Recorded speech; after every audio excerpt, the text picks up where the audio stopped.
The Vethany hegemony had ruled the Orion Spur for 11,000 years, and in all that time, they had never once questioned their right to do so. Their empire stretched across 4,000 star systems and contained within it more than 300 subjugated species who served the hegemony in every way imaginable. The Vethany themselves were tall and elegant creatures with silver skin and eyes that shifted color based on their mood, and they moved through the galaxy with the confidence of beings who had never known true challenge. Their philosophy was simple, and it had served them well for millennia. The weak existed to serve the strong, and the Vethany were the strongest of all when their deep space sensor arrays detected a primitive radio signal bleeding from an unremarkable yellow star at the edge of explored space. The response was automatic and bureaucratic. A scout ship was dispatched, and it returned 3 cycles later with its report. The third planet from the star harbored a pre-FTL species that called themselves human.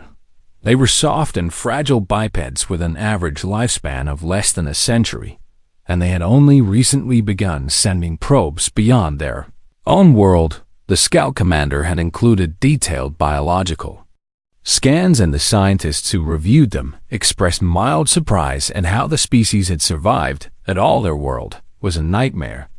The gravity was crushing by galactic standards, and the atmosphere contained dangerous levels of oxygen, which was technically a combustible gas. The planet experienced extreme temperature variations and was prone to violent geological events, and the oceans that covered most of its surface teemed with predators that could swallow a Vethany whole. Yet somehow, these humans had not only survived but thrived. They had spread across every biome on their hostile world, and built cities, and developed technology, and begun reaching for the stars. The Acquisition Council convened to review the findings, and their deliberation lasted less than an hour. Earth would be harvested, its population would serve as labor stock, and its resources would be stripped to feed the Empire's endless need for expansion. High Executor Varn, who led the council, signed the acquisition order without hesitation. He had signed thousands of such orders in his career, and this one was no different. Humans were primitives on a dangerous world, and they would learn to be grateful for the hegemony's protection in exchange for their service. Of course, the acquisition fleet was assembled within 3 cycles, and it consisted of 17 capital ships, each one capable of reducing a continent to ash. Admiral Keth, who commanded the fleet, was a veteran of 40 successful acquisitions, and he expected this one to be no different.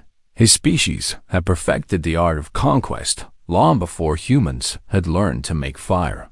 What the Vethany did not know, and could not have known, was that their sensor arrays had missed something important. A decade before the scout ship arrived in human space, a small probe had left Earth's solar system carrying a golden record. That record contained greetings in 55 human languages and music from across their world, and images of their lives and their hopes, and most importantly, it contained an invitation.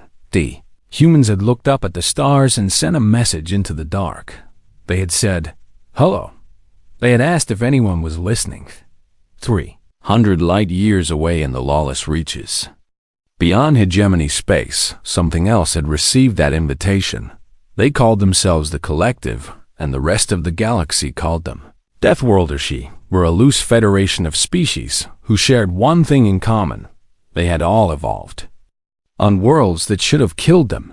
The Kreth came from a planet with 3 times standard gravity, where every creature was built like a living tank, and where the weak simply did not survive infancy. The Moravi breathed a toxic mixture of methane and chlorine that would dissolve most organic matter on contact, and they found oxygen. Atmospheres refreshingly mild. The Maze Desak were nocturnal hunters from a world of eternal volcanic winter, where they had learned to wait in perfect stillness for days before striking with lethal precision. These species and a dozen others had found each other in the galaxy's forgotten corners, united by their refusal to submit to the hegemony's peaceful integration. They had all lost worlds and populations, and entire generations to the Empire's appetite, and they had sworn that they would never kneel. When the collective decoded Earth's golden record, their leadership council fell into silence. The data was extraordinary, a world with tectonic instability that split continents and extreme temperature variance that created frozen wastelands and burning deserts and atmospheric oxygen levels that bordered on combustible and liquid water, oceans filled with apex predators, and a gravity well that would leave most galactic species unable to stand. And yet the humans had not merely survived, they had dominated.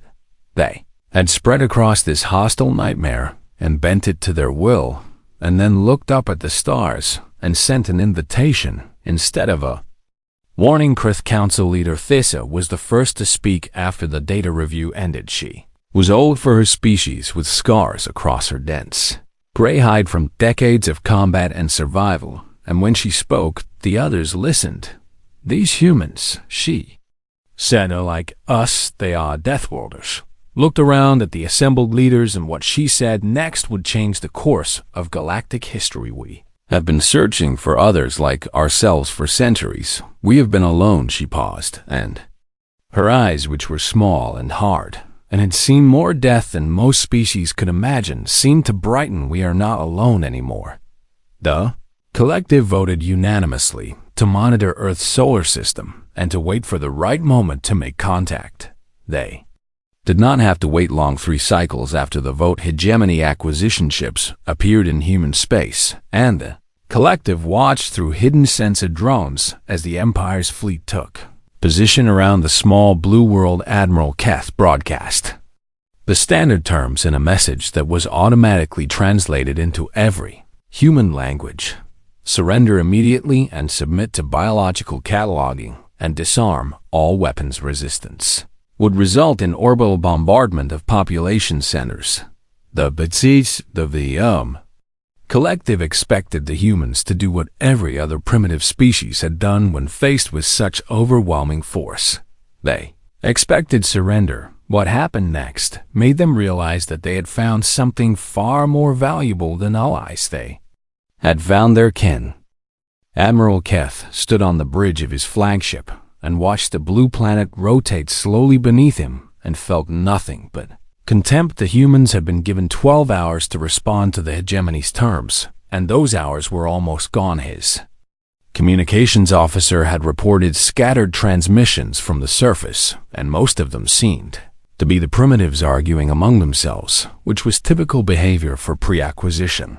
Species Keth had seen it dozens of times before. First came the denial, and then the panic, and then the inevitable surrender. He was already planning his report to the council and composing the modest but appropriate praise he would receive for another successful acquisition when the 12 hours ended. His sensors detected something rising from the planet's surface. For a moment he assumed it was a diplomatic shuttle coming to deliver formal surrender. Then his tactical officer screamed a warning, and the first nuclear warhead detonated against his forward shields. The humans did not surrender. They attacked from hidden silos across their world. Missiles rose by the hundreds, and each one carried enough destructive force to level a city, and they had aimed every single one at the fleet in orbit. Above them, Keth watched in disbelief as primitive chemical rockets, which should not have been able to reach orbital altitude, somehow did exactly that and slammed into his ships with nuclear fire. His shields held against most of them, but the sheer volume of the assault was staggering. No species had ever responded to acquisition terms with immediate total war. The concept was unthinkable before he could issue orders. His sensors detected new contacts, and these were even more confusing. Satellites that had appeared to be simple communication relays were changing course and accelerating toward his ships at impossible speeds. The humans had turned their own orbital infrastructure into weapons, improvised kinetic projectiles made of metal and plastic, and determination came hurtling through space, and 3 of them found gaps in his formation and struck cruisers along their unshielded Flanks on the surface, ground-based lasers, originally designed to deflect asteroids, swiveled their focus upward and began scoring hull breaches on any ship that passed within range. Keth's disbelief turned to something he had not felt in centuries: fear. Ordered his fleet to return fire, and kinetic strikes began falling on the planet below. The first target was a coastal city of 12 million, and when the bombardment ended, there was nothing left but a crater filled with boiling seawater. Keth broadcast a new message to the humans. This is what resistance brings you. Surrender now or watch your world burn. The humans did not surrender. Instead, something remarkable happened. Every nation on that small blue world had spent generations pointing weapons at each other and building armies to fight wars among themselves and developing technologies of destruction that seemed excessive, even by hegemony standards. In less than 6 hours, every single one of those nations turned those weapons skyward. Governments that had been enemies for centuries shared targeting data and coordinated strike. Soldiers who had trained to kill each other stood shoulder to shoulder and fired at the ships above. The planet transformed into a single bristling fortress, united against a common enemy. Keth had never seen anything like it. Ordered more strikes in cities burned and millions died, but for every population center he destroyed, the humans extracted a Costa cruiser lost to massed missile fire, a destroyer crippled by a suicide run from a primitive spacecraft packed with explosives. Boarding parties that landed to secure resources found themselves fighting through streets where every building was a defensive position and every civilian was a combatant. His soldiers reported with growing horror that the humans would not stop fighting even when wounded, even when outnumbered, even when victory was clearly impossible. They fought until they could not move, and then they detonated explosives strapped to their own bodies. Keth lost more soldiers in 3 days on Earth than he had lost in his entire career. Combined, he sent an urgent transmission to the Hegemony Council, and his message was short and desperate. These creatures are insane. They would rather die than submit request immediate reinforcement. The Council's response was equally short: reinforcements would arrive in 30 cycles, hold position, and continue acquisition protocols. Keth looked at his fleet status display and saw that he had already lost 4 ships, destroyed, and 6 more damaged, and his ground forces had suffered 40% casualties. And the humans showed no sign of slowing their resistance. 30 cycles might as well have been an eternity on the surface of Earth. Secretary General Maria Santos stood in an underground bunker beneath the Swiss Alps and watched the death toll climb on screens that covered every wall. 200 million dead in 3 days, reduced to glass and ash. The Atlantic fleet destroyed in harbor, half of Europe's power grid gone, and still they fought. She had not slept since the invasion began, and she did not plan to sleep until it ended one way or another. Her advisors told her that surrender was still an option and that the hegemony might show mercy if they submitted now. She had watched the recordings of what happened to other species that accepted hegemony protection. Mercy was not a word the Vetani understood. If humanity was going to die, then they would die fighting, and they would make the enemy pay for every drop of blood. But there was one more thing they could try. The golden record that humanity had sent into space decades ago had contained their coordinates and an invitation to visit. Someone out there might have received it. Someone out there might be listening. Santos ordered her communications team to boost a new signal using every transmitter and antenna and satellite dish that still functioned. It was not a surrender. It was not a plea for terms. It was a distress call broadcast on every frequency that the golden record had specified. The message was simple: we are here, we are dying. If anyone can hear us, please help. The signal went out into the dark, and Santos did not know if anyone would receive it or if anyone would care, but she knew that humanity had spent its entire existence refusing to give up. They had survived ice ages and plagues and wars and famines. They had looked at every obstacle the universe threw at them and found a way through this. would be no different. 300 light-years away, the collective received the signal and counsel. Leader Thesa listened to it 3 times before speaking. The first time she heard the words, and they were desperate and afraid. The second time, she heard the gunfire and explosions in the background, which meant the humans were still fighting even as they called for help. The third time, she heard something that made her old heart surge with fierce pride. She heard defiance. These humans knew they were going to lose, and they knew they were going to die, and they sent their message anyway because giving up was simply not something they knew how to do. Thesa looked at her fellow council members and saw the same fire in their eyes that burned in her own. For 11,000 years, the hegemony had taken whatever they wanted. For 11,000 years, the Deathworlders had hidden and survived and waited. Waiting was over. Thesa gave the order that would change everything. Assemble the fleet, we go to war. The collective's response fleet was not elegant, and it was not pretty, and it was not designed to impress anyone. Their ships were ugly, functional things built by species who had never known the luxury of safe worlds or gentle evolution or hegemony. Vessels were sleek and silver and designed to project power and authority. The Deathworlder ships were brutal and practical and covered in scars from battles that should have destroyed them.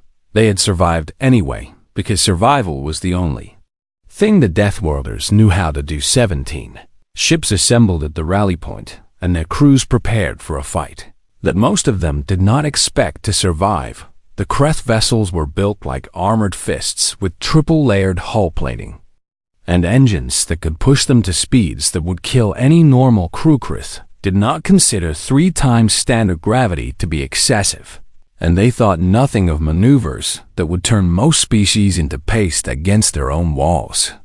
Then, Moravi ships were sealed environments filled with toxic gases that would dissolve organic tissue on contact, and their crews moved through corridors that glowed with chemical luminescence and planned tactics that relied on their enemies' need to breathe. The SAC-operated vessels that ran dark and cold and silent because their species had evolved to hunt in absolute darkness, and they saw no reason to announce their presence when ambush worked so much better. Council Leader Thesa commanded the fleet from her flagship, which was called the Unbroken Promise in her language, and it had earned that name through 6 decades of combat against hegemony patrols and raiders. She stood on her bridge and looked at the holographic display that showed Earth's solar system and the hegemony fleet in orbit around the small blue planet. The humans were still fighting 3 weeks into the invasion, and they had not stopped. Their cities burned and their populations died, and they fought on with weapons that were primitive and tactics that were desperate, and a refusal to surrender that bordered on madness. Thesa understood that madness perfectly. It was not madness at all. It was the only logical response when the alternative was submission. She gave the order, and 17 Deathworlder ships jumped to faster-than-light travel and emerged 6 hours later on the edge of human space. Admiral Keth detected the new contacts immediately, and for a long moment he simply stared at his display without comprehension.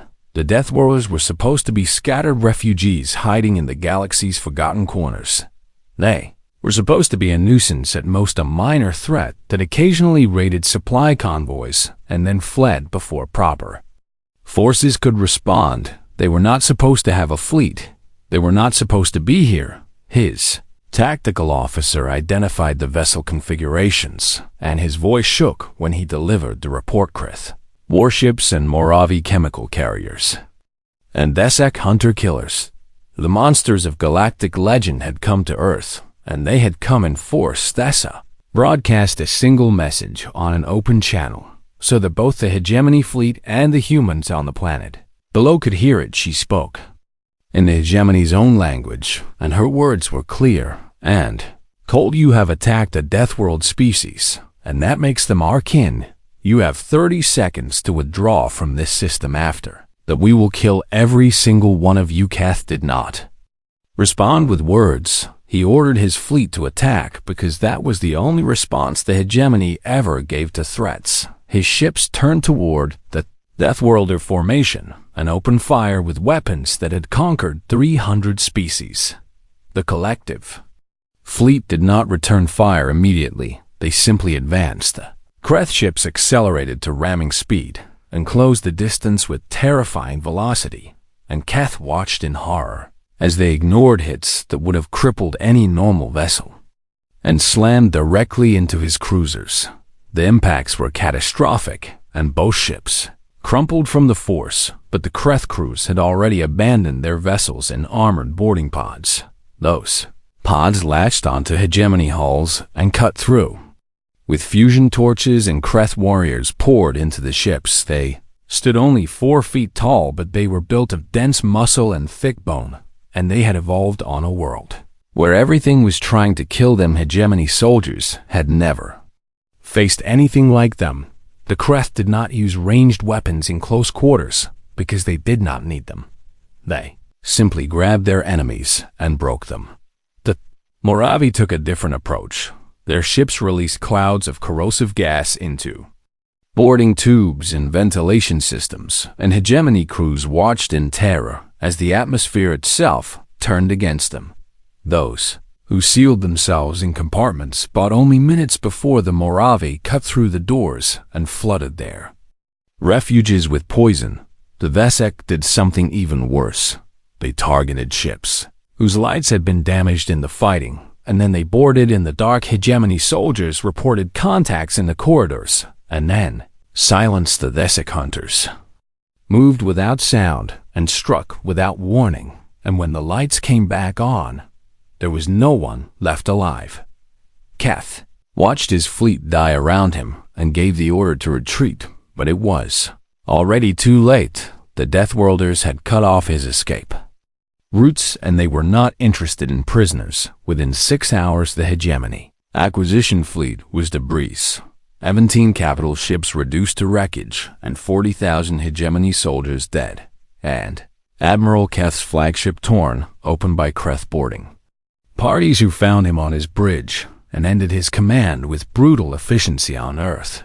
The humans watched the battle unfold on whatever sensors they still had functioning, and they did not understand what was happening. One moment they had been dying slowly under orbital bombardment. The next moment, alien ships were tearing each other apart above their heads. When the fighting ended and the hegemony fleet was gone, a single transmission came through on every frequency. "This is Council Leader Thesa of the Deathworlder Collective. We received your invitation. We are coming down to talk." The Collective's flagship descended through Earth's atmosphere and landed in the ruins of Geneva, where the remnants of human leadership had gathered. City was half destroyed, and smoke still rose from burning buildings, and the ground was covered in ash and debris. Secretary General Santos stood waiting with a security detail that looked exhausted and battered and ready to fight if necessary. She did not know what to expect from these aliens who had just saved her planet. The ship's hatch opened, and Thesa walked down the ramp into Earth's sunlight. She stood 4 feet tall, and her skin was gray and thick like armor, and her eyes were small and hard and filled with a fierce intelligence. She looked up at the humans who towered over her, and she saw creatures who had been fighting a hopeless war for weeks without rest and who still stood ready to defend themselves. She saw survivors. She saw Deathworlder's mouth curved into something that might have been a smile. "You sent a message into the dark," she said. "You invited us to visit Santos." Stared at her, and then let out a laugh that was half exhaustion and half disbelief. "We did not think anyone was listening." Thesa nodded and looked around at the ruined city and the tired soldiers and the smoke-filled sky. "We were listening," she said. "We have been listening for a very long time, and now we have a proposition for you." The Hegemony Council received Admiral Keth's final transmission in their grand chamber on the capital world of Vithan Prime. The message was brief and desperate, and then there was only "Silence fleet destroyed in known hostile force. Deathworlder signature." Vessel's acquisition failed. For 3 full minutes, no one spoke. The council members sat in their elegant chairs, surrounded by 11,000 years of conquest and power. and they tried to understand what they had just heard. High Executor Varn was the first to find his voice, and when he spoke, there was something in his tone that none of his subordinates had ever heard before. It was uncertainty. How he asked his intelligence chief, "Is this possible?" The intelligence chief consulted his data screens, and his silver skin paled as he reviewed the reports from monitoring stations near Earth. "The Deathworlders came with 17 ships, my lord. They destroyed our entire fleet in 6 hours. Our soldiers who survived long enough to report described tactics that violated every principle of civilized warfare." Varn leaned forward in his chair. "What kind of tactics?" The Kreth rammed their own ships into ours and then boarded through the wreckage. The Moravi released chemical weapons that dissolved our troops inside their own armor. The Vezek hunted our soldiers through darkened corridors and killed them one by one without ever being seen. The council chamber fell silent again. These were the species they had dismissed as savages for centuries. These were the refugees they had driven into the galaxy's forgotten corners and assumed would eventually die out. Now those savages had destroyed a hegemony acquisition fleet, and they had done it to protect a primitive species that should have surrendered. Like every other primitive species in history. "What are they doing now?" Varn demanded. Intelligence chief checked his screens again. "They are sharing technology with the humans, my lord. FTL, theory and advanced material science and weapons systems. Our projections indicate that within 5 years, the humans will have capabilities equivalent to mid-tier hegemony members. Within 10 years, they may surpass us in certain areas." Varn stood and walked to the great window that overlooked the capital city below. Millions of Vethani went about their lives secure in the knowledge that their empire was eternal and unchallenged. They did not know that everything had changed. "Send a new fleet." Varn ordered 100 ships, destroy Earth and scatter the Deathworlders, and end this before it spreads. The intelligence chief hesitated. "My lord, there are complications. Our subjugated species have received word of the battle. Several systems are reporting increased unrest. If we divert 100 ships to Earth, we may face rebellions elsewhere." Varn turned back to face the council, and his eyes, which had been calm silver his entire life, shifted to an angry red. "Then crush those rebellions as well. We have ruled this galaxy for 11,000 years. We will not be threatened by savages and primitives." The council voted unanimously to support the High Executor's decision. They did not know that it was already too late on Earth. The transformation began almost immediately after the Deathworlders made contact. Kreth engineers who had spent their lives building things that could survive impossible conditions worked alongside human construction crews. The humans learned quickly. They asked endless questions, and they experimented constantly, and they adapted techniques in ways that surprised even their teachers. Thessa watched a group of human workers modify a Kreth structural design to account for Earth's seismic activity, and she realized that the humans were not just learning. They were improving the Moravi shared FTL theory with human physicists and expected it to take years for the primitives to understand the mathematics. It took months. Human scientists attacked the problem with a ferocity that the Moravi had never seen in any species. They worked in shifts around the clock, and they built on each other's insights, and they made intuitive leaps that the Moravi found both impressive and slightly unsettling. The Vezek trained human special forces and found them to be natural predators. Humans had evolved as persistence hunters on their hostile world, and they had instincts for stalking and ambush that required only refinement, not creation.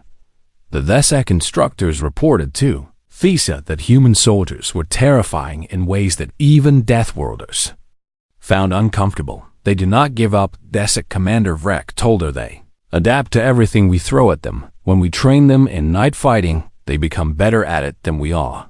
When we teach them stealth, they find ways to improve our techniques. I do not know what the hegemony awakened when they attacked this world, but I am glad they are on our Sid." Athesa spent her time studying human history, and what she found amazed her. These Creatures had spent their entire existence at war with themselves. They had built weapons capable of destroying their own planet and then somehow decided not to use them.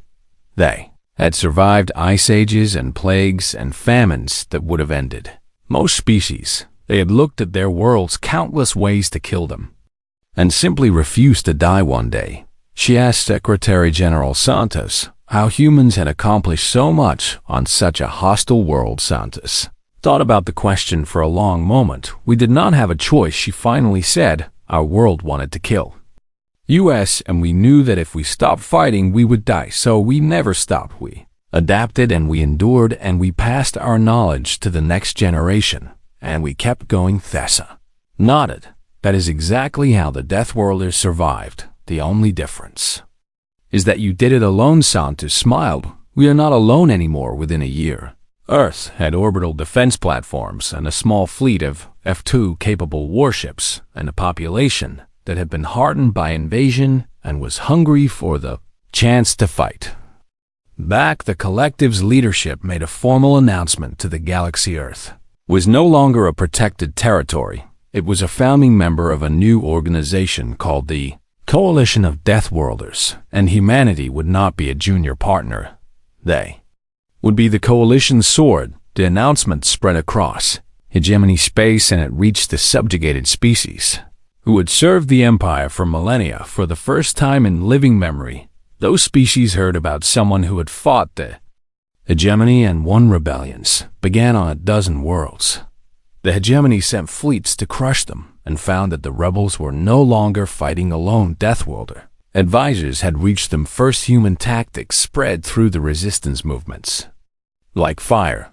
The coalition grew. Species that had been conquered generations ago found the courage to resist. Species that had hidden in the galaxy's margins came forward to join the hegemony's empire, which had seemed eternal and unchallenged, began to crack at the foundations.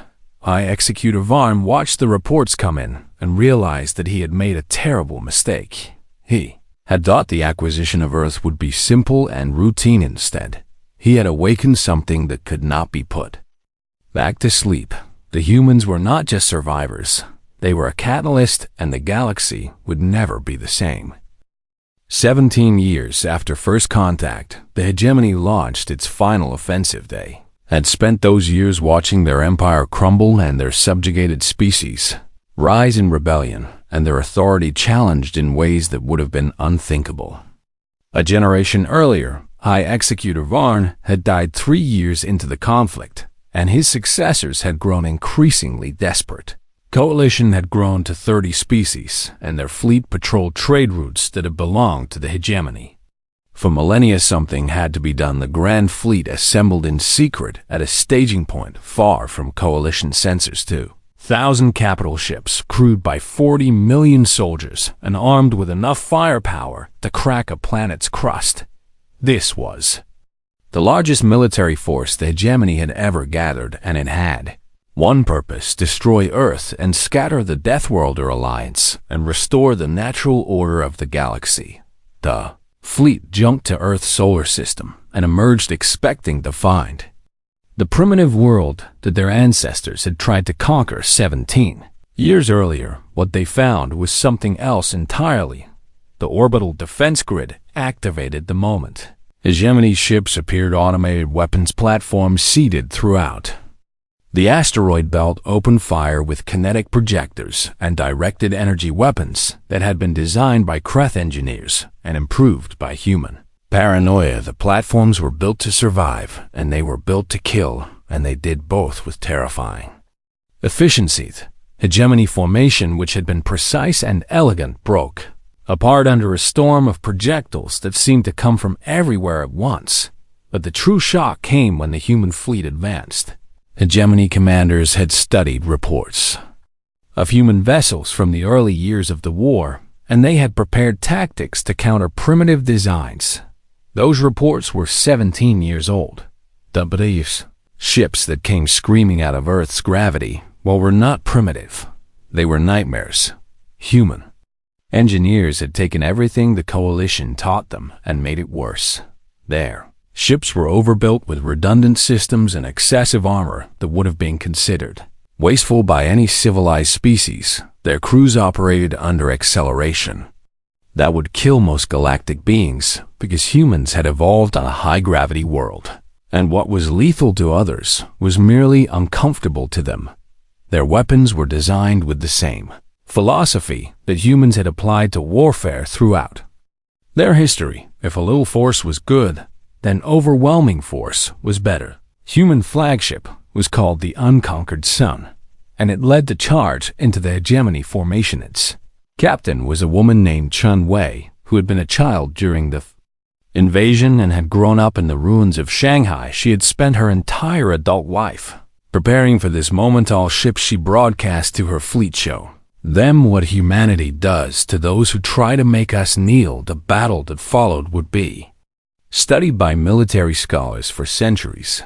Human tactics were built on a foundation of 10,000 years of recorded warfare. Every lesson learned in blood had been preserved and passed down and refined. They fought like the descendants of soldiers who had crossed frozen rivers to attack on a holiday. They fought like the pilots who had flown explosive-laden aircraft into enemy ships rather than surrender. They fought like the 300 who had stood at Thermopylae and made their enemies pay for every inch of ground. The coalition fleet followed the humans into Battlecryth. Warships sang their death songs and charged into the thickest fighting Moravi chemical. Carriers released clouds of corrosive gas that ate through hegemony hull. Platting Thessic hunter-killers moved through the debris fields like shadows and picked off wounded ships one by one, and everywhere leading every assault, dying by the thousands, but never retreating, were the humans. The hegemony commanders had expected the battle to be difficult. They had not expected it to be hopeless. Their formations collapsed under the relentless pressure. Their tactics, which had worked for 11,000 years, were countered and exploited and turned against them. Their soldiers, who had never faced true resistance, discovered what it meant to fight beings who would rather die than submit. The battle lasted 9 days. In the first day, the fast day, hegemony lost 200 ships and believed they could still win. On the third day, they lost 500 more and began to doubt. On the 6th day, their Grand Admiral was killed when human boarding parties took his flagship on. The 9th day, the survivors attempted to flee and found that the coalition had cut off every escape route. When it ended, the hegemony's grand fleet was gone. 2,000 capital ships reduced to debris, 40 million soldiers dead or captured. The greatest military force the hegemony had ever assembled destroyed by savages and primitives and deathwilderness. Of the defeat spread across the galaxy faster than any ship could travel, the hegemony council fled their capital before coalition forces could reach them. Their empire, which had ruled the Orion Spur for 11,000 years, collapsed in weeks. Subjugated species rose up and claimed their freedom. Hegemony loyalists were hunted down and brought to justice.